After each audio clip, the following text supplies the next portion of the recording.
conteúdo que a gente está estudando é zoologia, ou seja, reino animal. Então, o estudo dos seres vivos focados no reino animal, no zoo. E aí, esse primeiro slide que vocês vão ver, tá as características dos animais. Então, quais são as características que faz com que o reino animal seja agrupado? Bom, o reino animal, ele tá entre os grupos mais diversos que a gente conhece, ou seja, é o grupo que você faz parte, é o grupo que o seu cachorro faz parte, é o grupo que uma borboleta faz parte, que o mosquito do Aedes aegypti faz parte.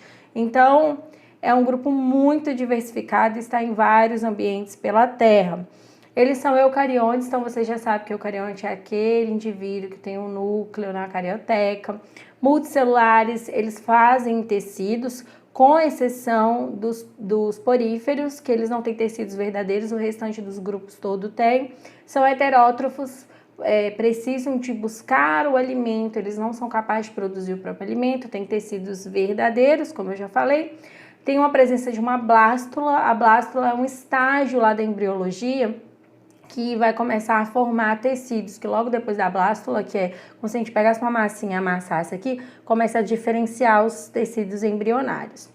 E a reserva energética dos animais é o glicogênio, então o açúcar que a gente tem de reserva é glicogênio e a gente pode ter celoma, a maior parte do grupo vai ter celoma. Existem alguns conceitos breves que você precisa conhecer para entender o estudo do reino animal. E não só do reino animal, como também da anatomia, da fisiologia, até mesmo da ecologia. Você precisa conhecer esses conceitos que aqui estão. O primeiro deles é o de reprodução. Todo mundo sabe que a reprodução não é exatamente ter uma cópula, sexo. Ela significa uma divisão, uma perpetuação dos seres vivos. E a reprodução ela pode ser sexuada, e aí eu coloquei esse desenho para vocês que tem um óvulo e espermatozoide no slide. Significa que a gente tem uma troca de material genético, então vai nascer um indivíduo diferente. E ela pode ser assexuada, que é quando não há troca de material genético, como por exemplo as bactérias que se reproduzem por fissão binária, divisão binária. Então uma vira duas, que vira quatro.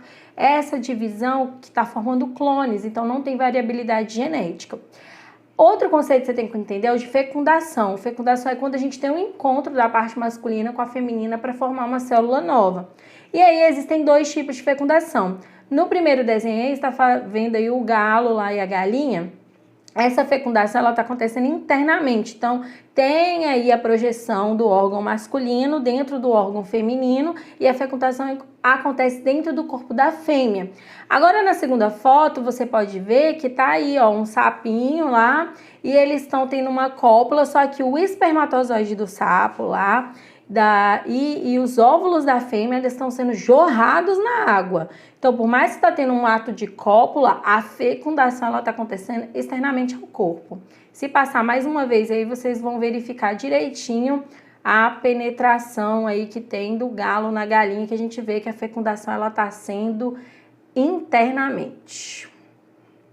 Próximo slide, nós estamos vendo aí os tipos de zigoto. Então, quando você está aprendendo zoologia, você tem que entender essa base da embriologia. O zigoto é aquela união, né, do óvulo com o espermatozoide e que forma um ovinho. No ser humano, essa célula ovo, ela é do tipo alécito-oligolécito. Alécito-oligolécito. O alécito nem tá ali, porque ele é aquele ovo que quase não necessita do vitelo, que é a parte nutritiva. Porque nós, quando vamos desenvolvendo, a gente tem outras formas de obter essa nutrição. Então, a gente não precisa de um ovo repleto de nutrientes, porque a gente desenvolve rapidinho aí um sistema digestório, mesmo ali depois de virar um embriãozinho, um fetozinho. Existem 4 tipos principais. O oligolécito é esse aí, esse primeiro da imagem, que a gente vê pouco vitelo, mas ele está bem distribuído em torno da célula, do núcleo da célula. E ele é muito típico de invertebrados e também dos equinodermos e dos mamíferos placentários, como é o nosso caso. Nós podemos ter do tipo alécito ou oligolécito. E aí nós temos também um outro tipo que é o mesolécito, que ele tem uma quantidade moderada, o próprio nome já diz que é de metade, né? Então ele divide bem os dois polos da célula e ele é típico de peixes e de anfíbios. Então a gente já vê uma aglomeração de vitelo maior de um lado do que no outro, né? Porque a gente tem o polo vegetativo, que é o polo embaixo aí do ovinho. E temos também o megalesto ou telolesto, que é aquele ovo rico em vitelo, principalmente no polo vegetativo. Olha aí o megalesto, olha a quantidade de vitelo. Inclusive, galera, a gema do ovo é o vitelo. A gema que você come é vitelo, tá bom? E aí o restante das organelas fica tudo jogada lá para cima.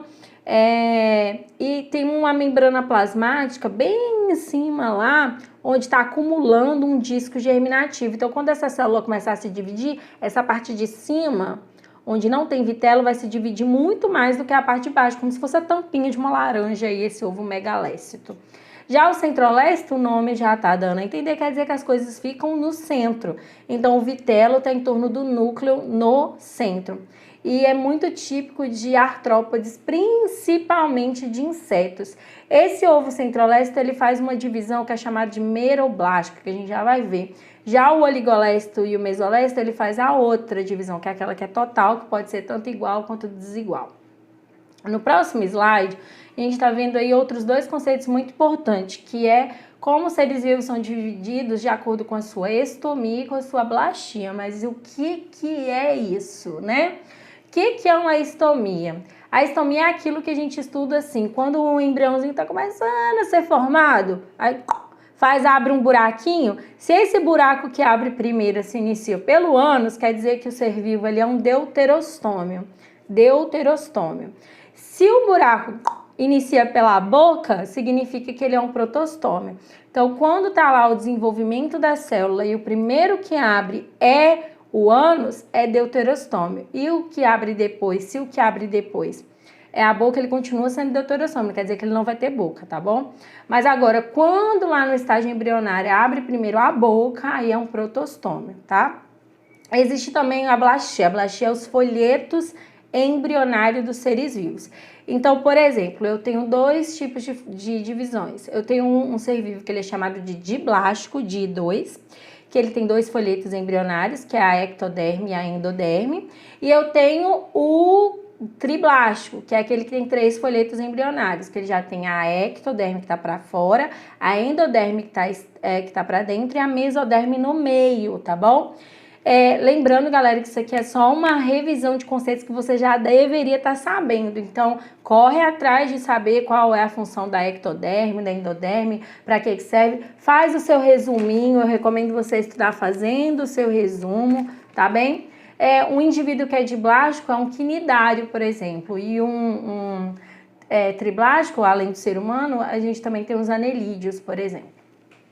Com relação às fases do desenvolvimento embrionário, vocês estão vendo aí que existem dois tipos de segmentação, de clivagem que os seres vivos fazem, né? Um é quando divide de maneira holoblástica, que é quando a célula ela se divide totalmente. E aí em cima a gente está vendo toda a célula se dividindo de maneira igualzinha, então a gente tem uma clivagem total igual. Agora, no segundo desenho aí, a gente vê uma divisão meio esquisita, um lado divide mais do que o outro, então é desigual. Meroblástica é quando tem uma divisão parcial, é aquilo que eu falei, como se eu pegasse uma célula, cortasse uma tampinha da laranja e só a tampinha da laranja começasse a se dividir rapidamente e a parte de baixo quase não divide. Então, a gente tem essa divisão chamada de meroblástica, que ela pode ser discoidal ou superficial. Aí, povo, na próxima foto é um assunto que vocês têm que aprender a parte dessa videoaula, porque essa videoaula a gente só está revisando os conhecimentos que você tem que ter previamente, né? Que é o de gastrulação. A gastrulação ela é uma fase que acontece lá na embriologia, quando o ser vivo está em desenvolvimento ali dentro, né? Do útero, por exemplo, da mulher. E aí, a gastrulação, ela tem várias coisinhas relacionadas a ela que eu coloquei nesse mapa mental aí muito legal. Tudo que acontece na gastrulação está nesse mapa mental. O que é importante para a videoaula de hoje é o seguinte, que alguns indivíduos, eles não possuem tecidos verdadeiros porque eles não fazem uma gastrulação verdadeira, que é chamado de parazoário. E alguns indivíduos, eles possuem tecidos verdadeiros, que é o caso da maior parte dos seres vivos, que são os eumetazoários, porque eles fazem uma gastrulação. Então, ao fazer gastrulação, a gente tem folhetos embrionários, a gente tem diversidade de tecidos, de células, de coisas acontecendo no seu corpinho, ok? Próximo slide são os anexos embrionários. É importante saber porque alguns seres vivos não possuem esses anexos embrionários. Então, quando o fetinho está lá desenvolvendo, virando um embriãozinho, quer dizer, eu tenho diferença lá na divisão, por exemplo, de um embrião de um réptil com um embrião de um mamífero. E aí nós temos alguns anexos, e aí nesse desenho você consegue ver aí, olha, eu tenho ali dentro, como se eu estivesse fazendo uma ultrassom de uma ave ou de um réptil, é aquilo ali que eu vou analisar. Então eu vou ver, por exemplo, que o amnion, o alantoide e o córeo é algo que eu encontro tanto em aves, quanto em répteis, quanto em mamíferos. E por isso eu chamo os grupos que tem isso, aves, répteis e mamíferos, de amniotas. Então o amnion, ele oferece uma proteção contra choques mecânicos e a desidratação. O alantoide, ele armazena resíduos do metabolismo. O córeo, ele faz a secreção hormonal, promove trocas gasosas, transporte de cálcio, de nutrientes para o embriãozinho estar ali sendo protegido por esses anexos. Já a placenta e o cordão umbilical, nós só encontramos nos mamíferos que são placentários. Nem todo mamífero desenvolve aquela placenta, né? E a placenta, ela é feita de dobrinhas do córeo e ela oferece nutrição, secreção, excreção, trocas gasosas, permite com que o feto ali receba todo aquele cuidado vindo da mãe. Celoma. O que é o celoma? O celoma, ele acontece nos animais que são triblásticos, então tem os 3 tecidos, e alguns seres vivos não têm celoma. O celoma é uma cavidade do corpo que vai permitir com que os órgãos sejam preenchidos ali. Então, indivíduos que têm celoma costumam ser mais derivados, mais complexos, tá bom? Com a maior diversidade aí de órgãos, de tecidos, então com o corpo que com certeza vai ter um sucesso evolutivo maior, porque você tem aí seus órgãos internos, que quem permitiu você ter é o celoma que foi abrindo aí no seu estágio embrionário. Então alguns indivíduos eles são acelomados, como é o caso das planárias, dos plateumintos, então eles não têm um espaço. Já os pseudocelomados, eles têm um falso espaço ali, tá no intermediário, como é o caso dos nemateumintos, e os celomados, eles já estão completinhos, entendeu? Então, os celomados, eles já têm todas as cavidades separadazinhas para entrar os órgãos ali. Beleza. Dos últimos conceitos prévios que nós temos para ver aqui é o de plano corporal. Então, os indivíduos, eles são divididos de acordo com a sua simetria. Então, eu tenho indivíduos assimétricos, eu tenho indivíduos que têm simetria radial e eu tenho a simetria bilateral.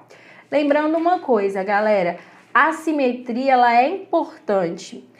Olha ali, o porífero ele não tem simetria nenhuma. Qualquer lado que eu cortar ele, eu não vou conseguir obter nenhuma metade igual. Já a simetria radial, quando eu corto, de qualquer ângulo que eu corto, como é o caso dos quinidários, eu vou conseguir partes iguais. E não só quinidários, né? Os equinodermos também, em algum dos estágios dele, ele também tem simetria radial. Já a simetria bilateral, quando eu corto de um lado só, que eu tenho direito e esquerdo, que é o plano sagital, eu consigo ter duas metades iguais, mas em outro ângulo eu já não consigo. A simetria bilateral, o fato da gente ter essa divisão de esquerdo e direito, ventral e dorsal, fez com que os nossos movimentos fossem aprimorados. Então, todos os seres vivos que têm simetria bilateral se locomovem mais e de uma maneira mais eficiente do que quem tem simetria radial ou é assimétrico. Por fim, nesta aulinha, onde nós estamos revisando os conceitos importantes, aí está a filogenia dos metazoários, ou seja, é a filogenia, todos os grupos que nós vamos estudar de agora em diante, entendeu?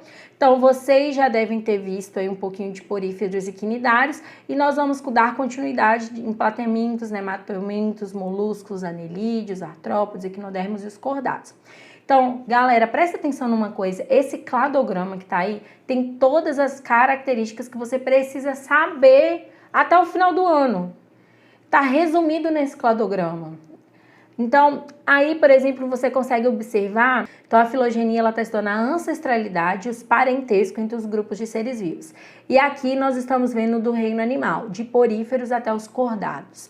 Então, no início da base dessa filogenia, nós temos um ancestral comum que provavelmente era um protozoário, um protista. E aí, o protista, ele é unicelular. Teve que surgir um indivíduo, teve que surgir uma característica de multicelular, de pluricelular, ou seja, várias células, que deu origem a essa galera toda aí. Então, todo mundo que está aí, poríferos até cordados, é multicelular. Depois disso, nós temos o grupo dos poríferos com uma característica única deles. Eles são parazoários. O que é um parazoário? Você já deveria saber. Você tem que saber esses termozinhos que aqui estão. Por isso a gente fez essa aula de revisão dos termos. O parazoário é aquele indivíduo que não tem tecido verdadeiro.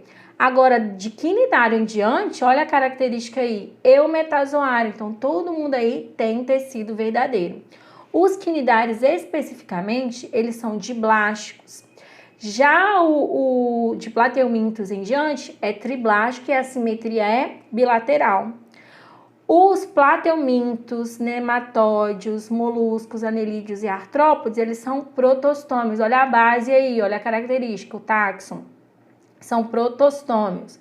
Já equinodermos e cordados são deuterostômios. O que é isso? Você já deve ter saber. Qual blastóporo dá origem ao ânus, qual blastóporo dá origem à boca. Os plateumintos, eles são acelomados, então eles não têm celoma. Já os nematóides são pseudocelomados. Beleza? Ali, outra característica que a gente vê interessante, que é dos anelídeos e dos artrópodes, que eles têm em comum o fato deles terem metameria. A metameria é aquele corpo dividido por segmentos e cada segmento é igualzinho ao outro. Tudo que tem dentro de um segmento tem dentro do outro. A gente vê isso nos anelídeos, né? Que eles têm aqueles cortezinhos no corpo e todos os segmentos são igualzinhos ao outro. Outra característica interessante aí é que os equinodermos, eles desenvolveram uma simetria secundária. Em uma fase da vida, eles têm a simetria radial, em outra fase, eles têm um outro tipo de simetria. E a notocorda, que é a característica dos cordados. Então, aqui nessa filogenia, você tem todas as principais características que a gente vai estudar no decorrer do ano. Após isso, nós vamos ver os dois grupos que são os primitivos, né, que são os poríferos e os quinidários, e já corremos para a matéria em dia, que é a matéria de plateumintos e de verminoses. E seguindo com os outros grupos dos vermes que nós conhecemos por aí. Eu espero que você estude, eu espero que você veja esses conceitos que nós revisamos aqui, que você pegue, faça seus resumos, faça os exercícios do livro. Vou deixar exercícios para vocês no mural e a gente se vê num próximo vídeo já já.